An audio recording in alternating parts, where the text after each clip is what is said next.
Bonjour à tous et merci d'écouter cette vidéo qui a pour but de présenter une petite histoire, vraiment un condensé, de comment les mentalités ont changé vis-à-vis de la notion d'hygiène et la notion de santé au fil des siècles et même des millénaires, puisque notre histoire commence il y a fort longtemps, durant l'Antiquité. Durant l'Antiquité, tout de suite, les Grecs ont associé Hygie, la déesse de la santé, avec Asclépios et Panacée, pour les domaines de la médecine et du remède. Donc tout de suite, on sent que l'hygiène, la santé sont liés. Chez les Grecs et les Romains, l'hygiène est d'autant plus importante que globalement, c'est une civilisation qui prend des bains souvent. Voici une image d'Hygie, illustrée par Gustav Klimt, le peintre. Ensuite vient le Moyen-Âge. Et le Moyen-Âge, il n'y a aucune hygiène personnelle. Concrètement, les gens sont sales, ce qui contraste avec les hôpitaux. Donc on a des hôpitaux, des structures pour accueillir les hommes, les femmes malades, mais ils sont tenus par des hommes d'église.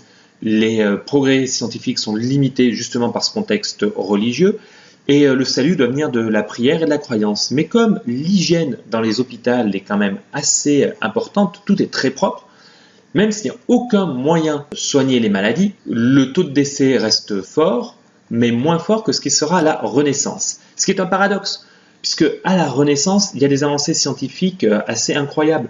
On parle des travaux d'Ambroise Paré, qui est plus ou moins le père de la chirurgie des prothésistes, de Paracelse ou de Fracastor, qui est le tout premier à imaginer l'existence des micro-organismes. Mais une idée va émerger à cette époque-là qui va avoir des conséquences catastrophiques.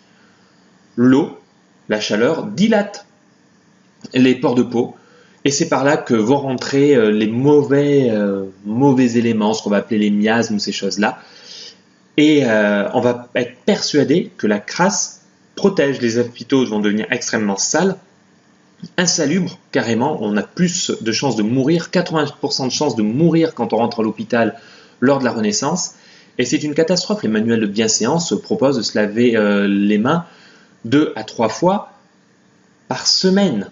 Et ça, c'est pour ceux qui préconisent beaucoup. Louis XIV ne sera quasiment jamais lavé de sa vie. On est extrêmement sale, tout est sale, et c'est la norme. On est persuadé que la crasse protège. Ce qui va donc permettre le développement des maladies, comme on peut le voir sur ces tableaux de Bruegel. Donc là, c'est le combat de Carême et Carnaval. On voit l'insalubrité dans les rues. Et les maladies, justement, on les retrouve plutôt dans ce tableau-là, où on voit les différents moyens de mourir entre la guerre, la maladie bien présente avec la peste à gauche du tableau. Et ben c'est une époque plutôt triste. Heureusement, dès la Révolution, il va commencer d'avoir quelques améliorations, notamment dans la prise en charge des malades à l'hôpital. Déjà, on va séparer les services. On va éviter de mettre des orphelins au milieu des maladies contagieuses. On ne va pas mettre des lépreux au milieu de tout le monde. Donc ça va s'accompagner du fait de séparer les patients de lits dans des lits différents. Oui, parce qu'avant, on pouvait dormir à 3 ou 4 dans le même lit, à l'hôpital, tout allait bien. Là, on va mettre qu'un seul patient par lit. Et on commence à percevoir que le fait de soigner les gens, de prévenir la maladie, coûte moins cher que les soigner après coup. Donc, on va appliquer la doctrine du Dr Frank, mieux vaut prévenir que guérir. Paradoxalement aussi, parallèlement plutôt, la médecine fait des progrès. On peut penser notamment à la découverte des premiers antiseptiques dans l'armée anglaise durant les guerres napoléoniennes. Sauf qu'on ne sait absolument pas comment ça marche. On a constaté que ça marche, mais on ne sait pas pourquoi. A l'inverse, dans l'armée napoléonienne, c'est un peu la bérésina. Les chirurgiens opèrent directement avec le même sable plusieurs patients, les bandages traînent dans la boue. Bref, à part le premier amputé, généralement, toutes les autres meurent. On se demande un peu pourquoi. Par contre, tout n'est pas négatif, puisque toujours dans ces campagnes napoléoniennes, va être mis en place par Nicolas Appert le premier système de conservation d'aliments sur la durée, ce qu'on va appeler l'apertisation. Cette apertisation va être améliorée et grandement améliorée par un génie de cette époque dont on a déjà parlé, qui est Louis Pasteur. Salut Louis, qui va être le père de la microbiologie. Il va inventer aussi les premiers systèmes de stérilisation efficaces, en tout cas démontrer l'effet scientifique, détruire la théorie de la génération spontanée qui faisait croire que la maladie apparaissait comme ça chez les gens. Donc le boom apporté par les travaux de Pasteur est monumental. Donc, parallèlement, l'antisepsie consistait donc, on ne savait pas pourquoi, mais maintenant on sait l'expliquer, le produit antiseptique détruisait les microbes après sa mise en contact avec le patient. Un deuxième type de système va émerger par les travaux d'Ignace Semmelweis, c'est l'asepsie. Semmelweis, lui, il est responsable de l'hôpital et il va juste constater un truc horrible, comme le montre ce graphique. c'est que les femmes vont mourir de fièvre après l'accouchement, jusqu'à des fois plus de 25-30% des femmes, ce qui est catastrophique. Il cherche à comprendre pourquoi, et il lui vient une idée. Il va tout simplement demander à ses obstétriciens de se laver les mains avant de faire accoucher les femmes. Déjà, ça paraît de base, ça paraît d'autant plus incroyable qu'à l'époque, généralement, les obstétriciens étaient aussi médecins légistes, donc ils passaient d'une personne morte à la femme qui accouchait sans se laver les mains. Ouais, je vous ai juste laissé le temps de vomir, et maintenant on peut reprendre l'explication. Donc, Samuel West a demandé de se laver les mains, et le résultat est flagrant, c'est-à-dire que dès qu'il se met à demander aux gens de se laver les mains avec un produit antiseptique, le taux de décès des femmes par fièvre et contamination baisse drastiquement. Donc, il détruit les germes avant le contact avec le patient. C'est ce qu'on va appeler l'asepsie. C'est toutes les méthodes qui vont éviter le contact avec les micro-organismes et le patient. L'inverse de l'antisepsie. L'antisepsie, il y a déjà eu contact et on tente de détruire ce que l'on peut.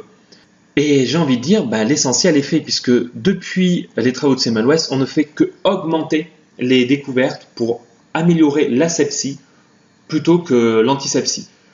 1929, Alexander Fleming découvre la pénicilline, le tout premier antibiotique. D'autres suivront. J'ai envie de dire, merci Alexander. Il a sauvé des millions de vies grâce à sa découverte, et pour l'anecdote, elle est due au hasard. Les lois françaises, en tout cas, donnent un droit à la santé et des droits aux malades. Aussi, on prend dorénavant beaucoup mieux en charge la forme de médecin. On peut penser notamment à la formation dans les CHU. Les hôpitaux passent petit à petit de ça, 1900, à aujourd'hui ici, comme on peut le voir à l'hôpital de Fort-de-France, Zogba-Kittmann. Donc on voit clairement la différence d'aseptisation, la différence de prise en charge des patients, et c'est hyper important. Parallèlement, notre société devient aussi de plus en plus aseptisée. C'est-à-dire l'hygiène aujourd'hui est une responsabilité des pouvoirs publics, que ce soit dans n'importe quel statut local qui lui appartient, mais aussi des normes pour les entreprises privées. C'est-à-dire on ne peut pas tolérer n'importe quelle mesure, n'importe quelle norme d'hygiène, n'importe où.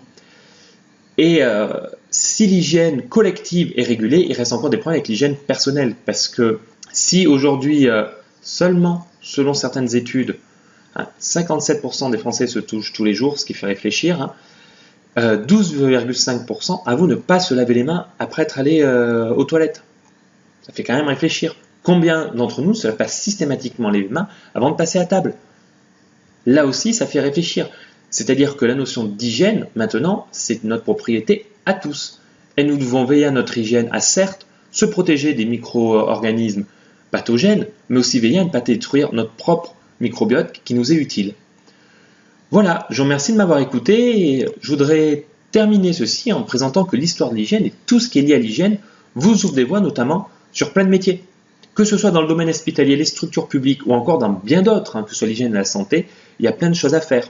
Et d'un notre point de vue, pour réaliser ce travail-là, ça demande un travail de recherche en lien avec l'histoire des sciences, qui ouvre aussi des perspectives d'avenir. Et justement, toutes ces sources, que ce soit les tableaux, vous pouvez les retrouver grâce à ces liens, mais également toute la documentation et les images, vous pouvez les retrouver grâce à cela. Je vous remercie de m'avoir écouté. N'oubliez pas, pour mes élèves, qu'il faut remplir le questionnaire que je vous ai laissé sur Socrative. Je vous remercie de votre attention et à bientôt. Au revoir.